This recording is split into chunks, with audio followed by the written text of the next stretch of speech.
तेनालीराम की कहानी दूध का उपहार।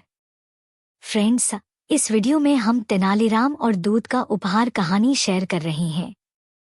तेनालीराम की इस कहानी में अन्य राज्य का एक दूत महाराज कृष्णदेव राय के राज्य में आता है। महाराज उससे कोई उपहार मांगने को कहते हैं। दूत जो उपहार मांगता है उसे सुनकर सबका सिर चकरा जाता है। दूत क्या उपहार मांगता है? क्या महाराज उसे वह उपहार दे पाते हैं? तेनालीराम की इसमें क्या भूमिका रहती है, यही इस कहानी में बताया गया है। सुनिए पूरी कहानी। एक बार विजयनगर राज्य के राजा कृष्णदेव राय के दरबार में उनके मित्र पड़ोसी राज्य के राजा का दूत संदेश लेकर आया। वह अपने साथ ढेरों उपहार भी लेकर आया जो पड़ोसी राजा ने भिजवाए थे। दूत विजयनगर में 3 दिन तक रुका। इन 3 दिनों में विजयनगर के राजदरबारियों द्वारा उसकी आवभगत में कोई कमी नहीं रखी गई। वापस जाने वाले दिन जब दूत राजा कृष्णदेव राय से मिलने आया तो उन्होंने भी अपने मित्र को देने के लिए दूत को ढेर सारे उपहार दिए। वे दूत को भी कुछ उपहार देना चाहते थे। उन्होंने उससे पूछा, हम तुम्हें उपहार देना चाहते हैं, जो चाहे मांग लो, हीरे जवाहरात, सोने के सिक्के, आभूषण, रत्न। राजा कृष्णदेव राय की बात सुनकर दूत बोला, महाराज, आपके मेरे संबंध में विचार किया, इसलिए बहुत बहुत धन्यवाद, किंतु मुझे ये सब नहीं चाहिए।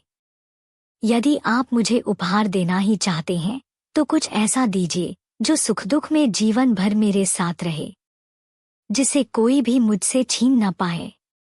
दूत की मांग सुनकर राजा कृष्णदेव राय सोच में पड़ गए। उन्हें समझ नहीं आया कि आखिर दूत उपहार स्वरूप चाहता क्या है। उन्होंने इस आशा में दरबारियों की ओर दृष्टि घुमाई कि वे उन्हें इस संबंध में कुछ परामर्श दे सकें, किंतु सबके चेहरे पर परेशानी के भाव देख वे समझ गए कि उनकी स्थिति भी उनसे भिन्न नहीं है। ऐसे अवसर पर तेनालीराम की बुद्धिमानी की कारगर सिद्ध होती है। ये सोचकर उन्होंने तेनालीराम से कहा, तेनालीराम, हमारी आज्ञा है कि दूत के जो मांगा है वह उपहार तुम उन्हें हमारी ओर से दो। अवश्य महाराज।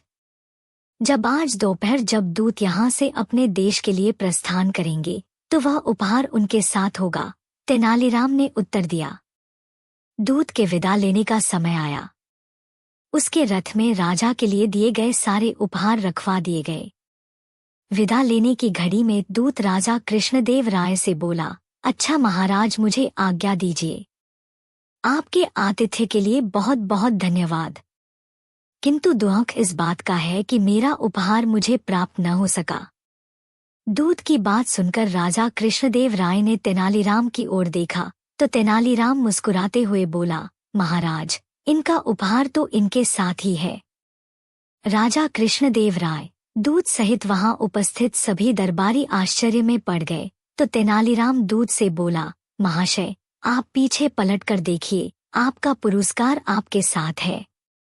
दूत ने पीछे पलटकर देखा तो उसे कुछ दिखाई नहीं पड़ा।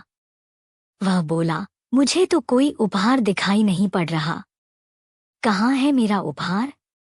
इस पर तेनालीराम बोला, महाशय, ध्यान से देखिए, आपका उपहार आपके पीछे है और वह गई आपका साया, जो सुख दुख में जीवन भर आपके साथ रहेगा और उसे कोई भी आपसे छीन नहीं पाएगा।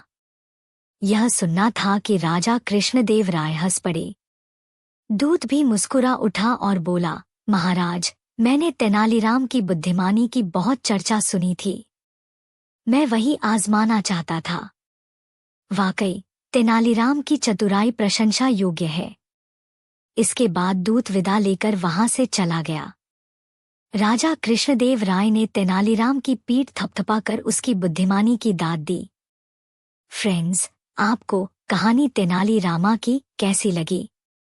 आप अपने कमेंट्स के द्वारा हमें अवश्य बताएं। ये तेनालीरामा स्टोरी इन हिंदी पसंद आने पर लाइक और शेयर करें। ऐसी ही और तेनालीराम टेल्स सुनने के लिए हमें सब्सक्राइब कर लें। धन्यवाद।